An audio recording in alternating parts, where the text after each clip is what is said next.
Una de las claves más importantes que nos da la termodinámica sobre la estructura de la materia tiene que ver con los extraordinarios resultados que se encuentran cuando se utiliza el modelo cinético corpuscular, el modelo que considera que la materia, particularmente los gases al principio y luego otras formas de la materia, están constituidas por corpúsculos y que la interacción básicamente es una colisión repetida, un tren de colisiones de un corpúsculo sobre otro corpúsculo, y que las interacciones básicas todas son, en último término, interacciones corpusculares. Que el calor es una forma de movimiento, fundamentalmente una forma de movimiento. Que hay cuerpos que son buenos y malos conductores del calor, y vamos a ver ahora que estas claves sobre la estructura de la materia se van a ver completamente reforzadas gracias a la teoría electromagnética y a los avances que hizo el electromagnetismo en el siglo XIX, muy de la mano, ya lo he dicho en otras ocasiones, de la química y de la termodinámica. Entonces, miremos primero qué características tienen los fenómenos que llamamos electromagnéticos, y ya desde el principio estoy haciendo una presentación en la que no quiero diferenciar la electricidad y el magnetismo como si fueran dos cosas completamente independientes, puesto que no lo son. Son esencialmente dos caras de una misma moneda. Entonces, lo que tienen en común los fenómenos electromagnéticos, sean puramente electrostáticos o puramente magnetostáticos, es la aparición de interacciones que no son evidentemente mediadas por una conducción mecánica o por algún vínculo entre los cuerpos que son sujetos de esta interacción. Parecería haber fuerzas misteriosas, fuerzas invisibles, algún tipo de acción a distancia que hace que los cuerpos electrostáticos interactúen, que hace que los cuerpos magnéticos interactúen. Entonces caractericemos la electrostática por, como siempre, aquello que nos permita medir. ¿Qué nos permite medir la actividad eléctrica? Por ejemplo, el grado de la manifestación de un fenómeno eléctrico. Pidámosle a una persona que se deje electrizar, y una de las cosas que vamos a apreciar en esta persona convenientemente electrizada y que además tiene un pelo suficientemente largo, seco y muy bien lavado, es que la electricidad se va a manifestar en una repulsión de sus cabellos que puede llegar inclusive pues a características bastante dramáticas. Sobra decir, y muchos de ustedes lo saben, que la industria cosmética hace verdaderas fortunas produciendo unos elementos que manejan este problema electrostático que se presenta después del lavado del cabello.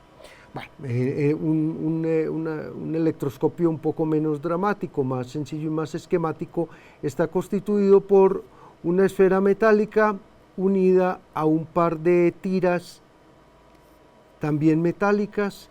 En condiciones ideales, estas tiras podrían ser laminillas de oro.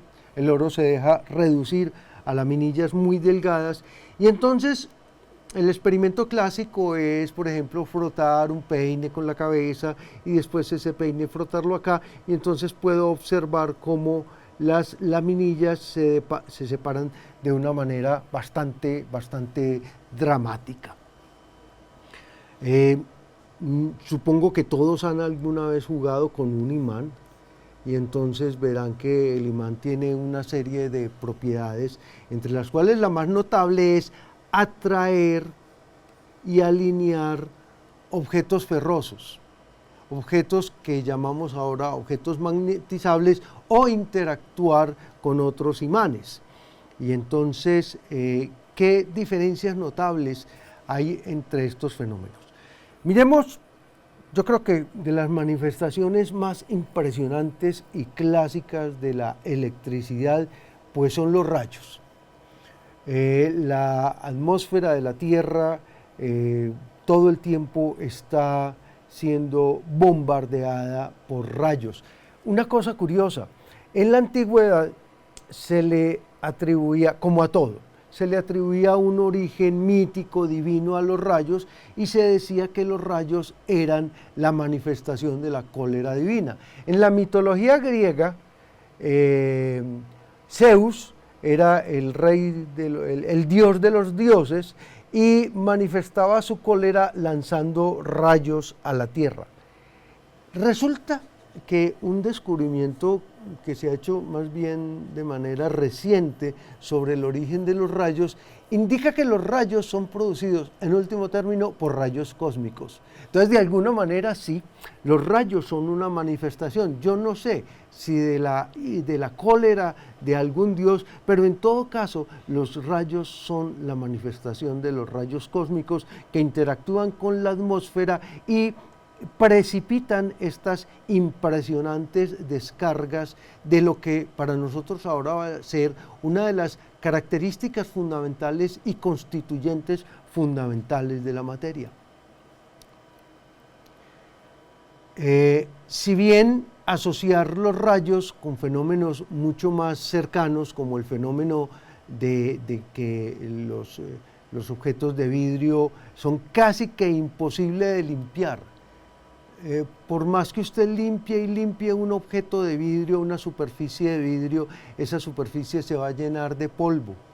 Hoy en día existe una situación que se presenta muy repetido, y es la necesidad, por ejemplo, de ponerle una película protectora a la pantalla de un teléfono, a la pantalla de un tablet o de un computador.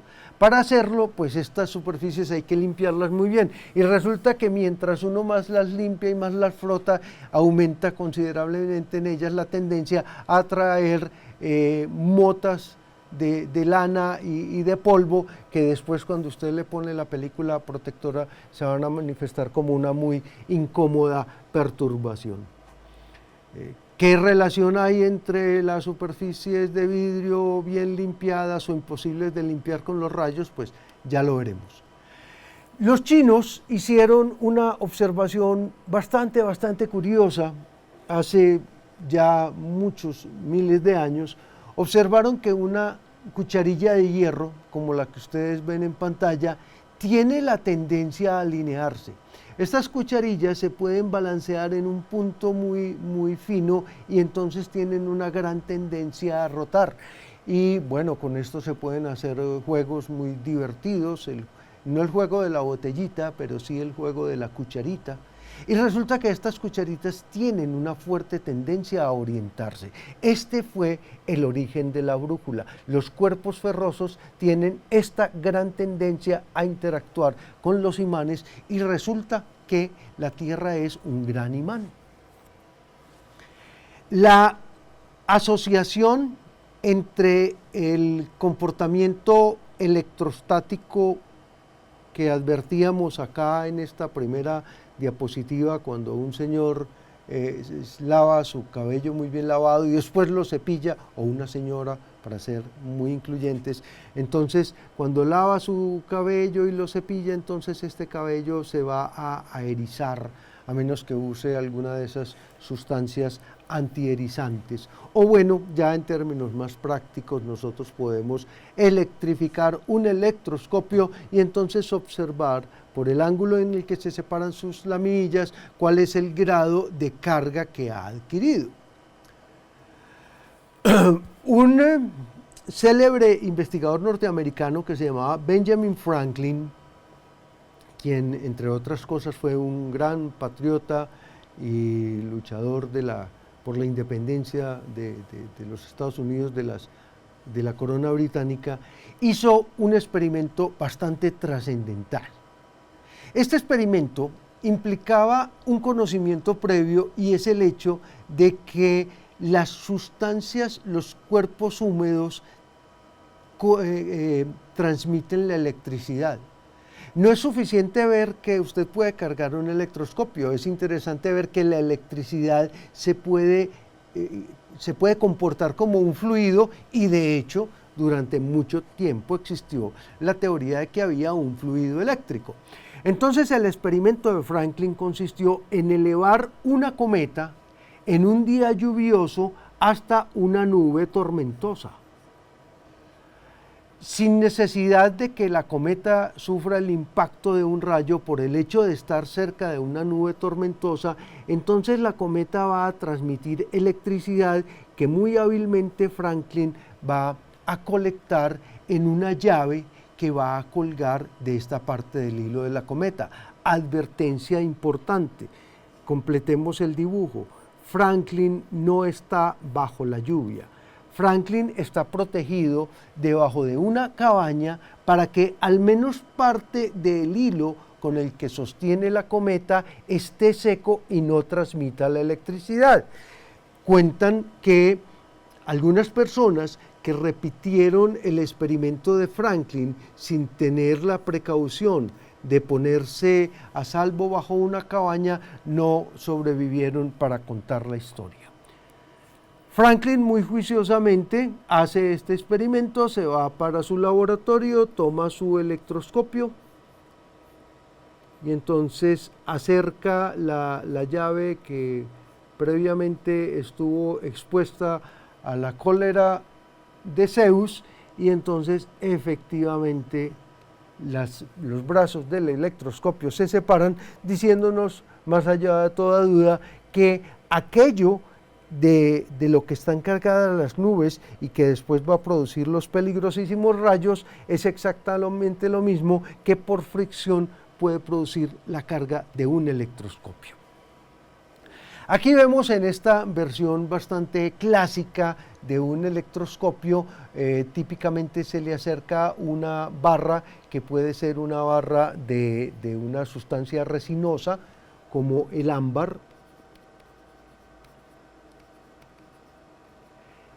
El ámbar es una resina natural, es una resina cristalizada de los árboles, de los pinos, que recibió hace no mucho tiempo una buena cantidad de publicidad por cuenta de una película de ciencia ficción, según la cual en trozos de ámbar se podría encontrar fosilizado un mosquito de la época de los dinosaurios que contenía sangre y ADN de los dinosaurios, y luego surgió Jurassic Park.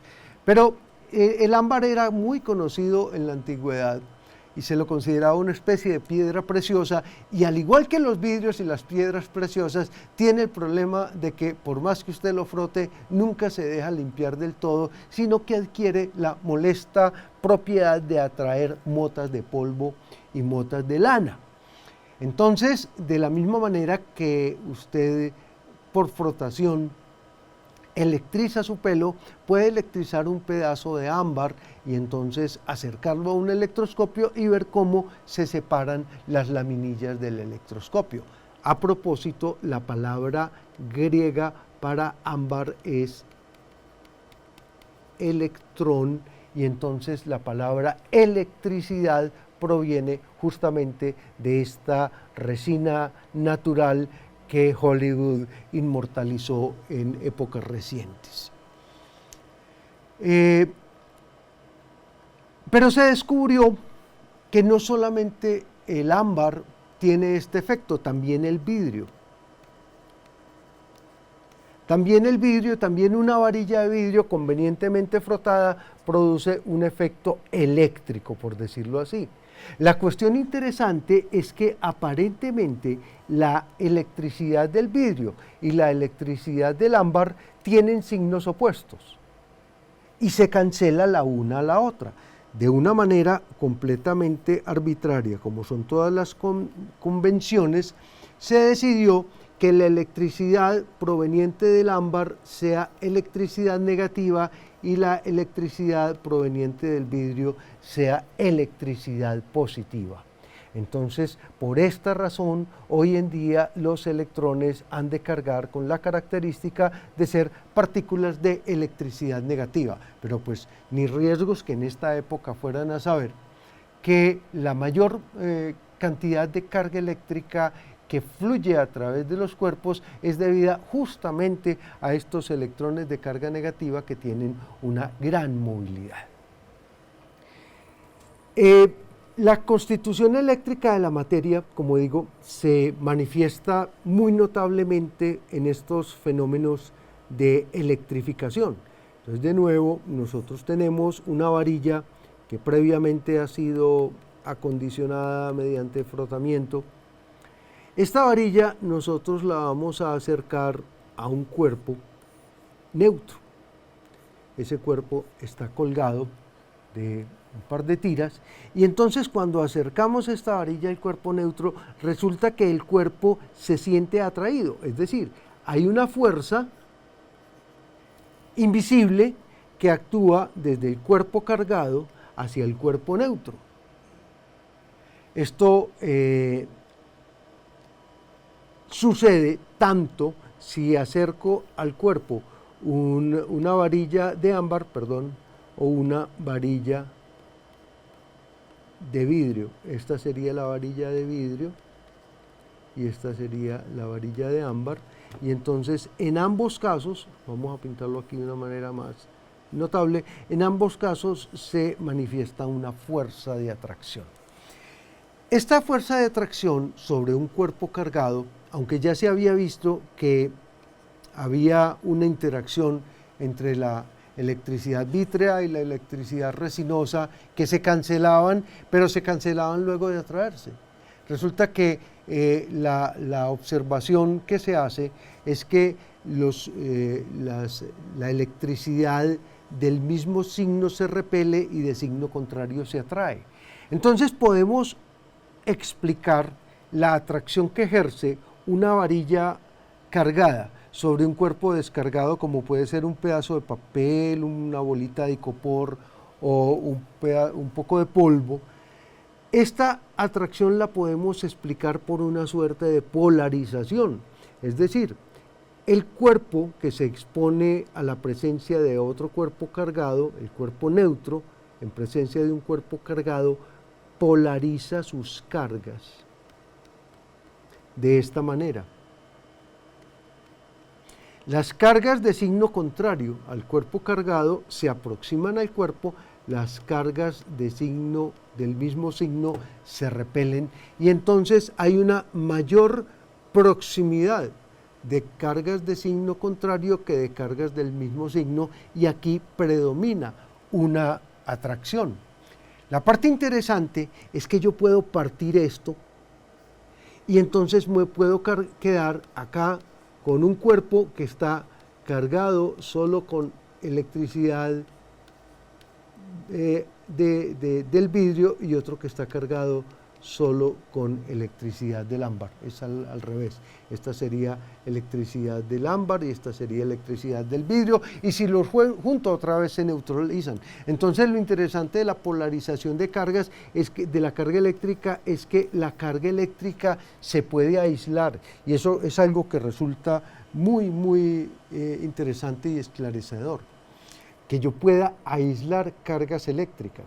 Entonces puedo hacer una serie de experimentos cargando cuerpos con cargas del mismo signo, y entonces observo que se produce una repulsión con cargas de signo contrario, y entonces veo que se produce una atracción, y además si hay contacto se pueden neutralizar, pero el efecto neto de todo esto es que yo puedo establecer una separación de cargas.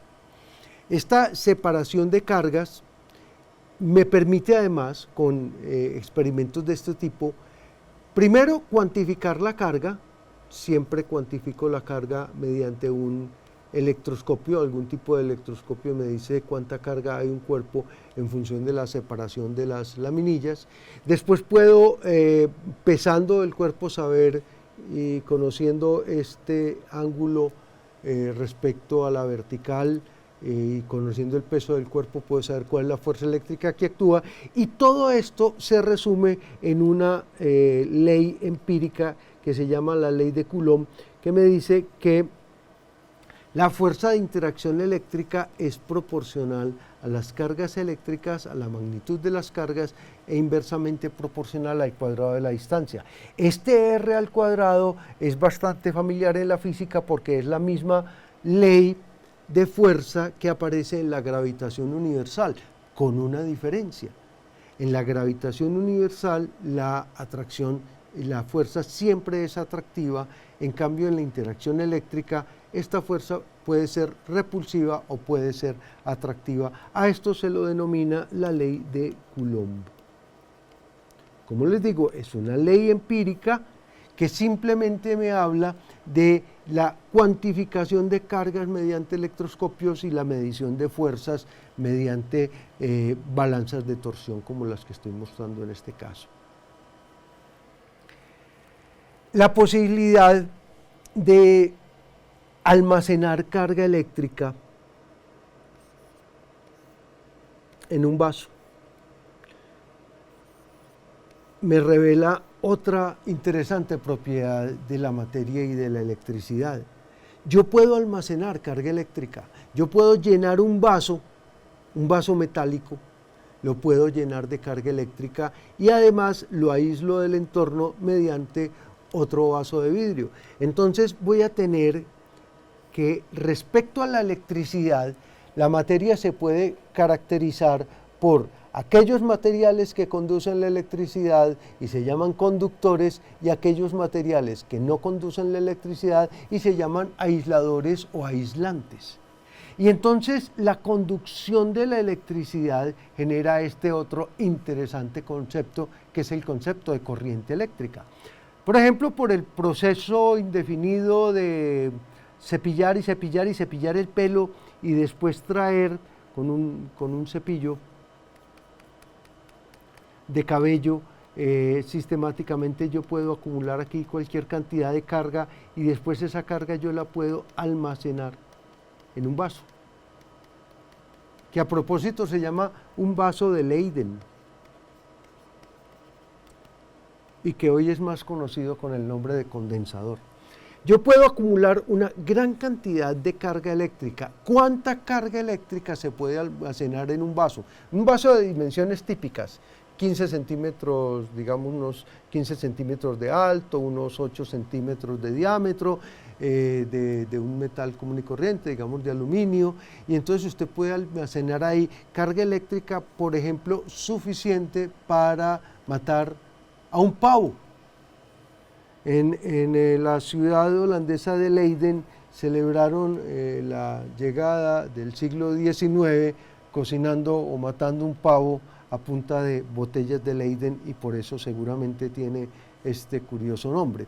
Lo cierto del caso es que yo puedo transmitir esta corriente eléctrica de un sitio a otro mediante un conductor. Entonces vamos descubriendo claves sobre la composición de la materia. La materia es eléctrica. La materia típicamente es neutra, quiere decir tiene la misma cantidad de carga eléctrica positiva o negativa, pero como veíamos en las diapositivas anteriores, yo puedo separar esas cargas. Entonces esa separación ya me dice que esas cargas tienen movilidad. Y ahora experimentos como el de la botella de Leyden me dice yo puedo transmitir esa electricidad. Ojo, vean, apareció la palabra mágica.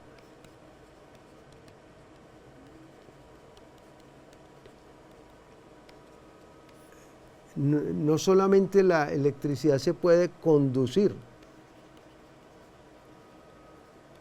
la electricidad se puede transmitir. Hago énfasis en la palabra transmisión, porque la transmisión de electricidad va a ser importantísima clave para transmisión de información. Lo que a mí me interesa es conocer las propiedades y la constitución de la materia y la forma de tener información y de transmitir información sobre la materia. Volveremos sobre esto de manera reiterada. Veamos ahora características de los imanes. Bueno, ya sabemos una muy interesante: los imanes se comportan como una brújula,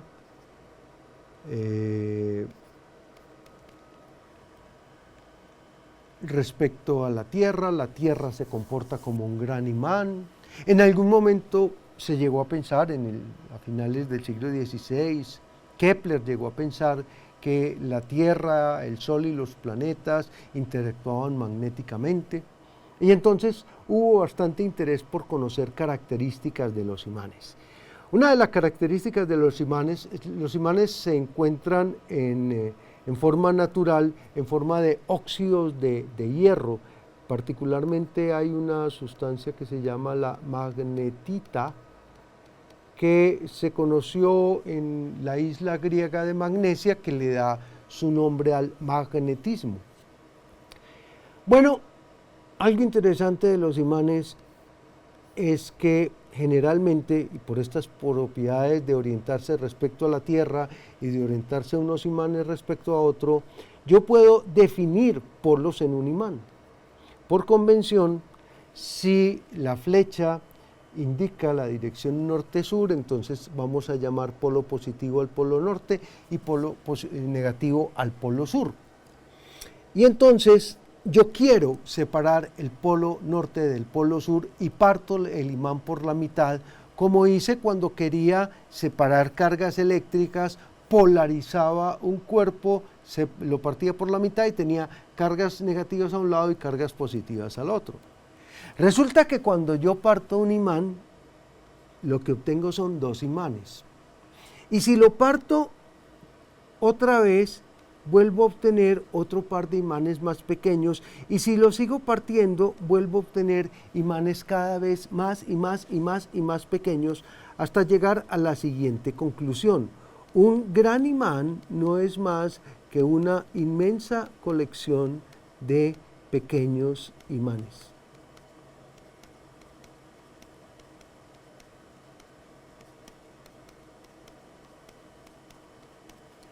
Y entonces la pregunta es, bueno, que usted me diga que un imán es una colección de imanes, no me dice qué es, en último término, el mínimo imán, el imán atómico. ¿Qué es un imán atómico? Pues entonces aquí teníamos un problema bastante serio. Antes de eso, quiero volver a un concepto que hemos trabajado anteriormente, que es el concepto de la entropía. Resulta que un pedazo de hierro se puede magnetizar. En presencia de un imán fuerte, un pedazo de hierro se puede magnetizar, pero también se puede desmagnetizar. ¿Cómo se desmagnetiza un pedazo de hierro? Golpeándolo, calentándolo.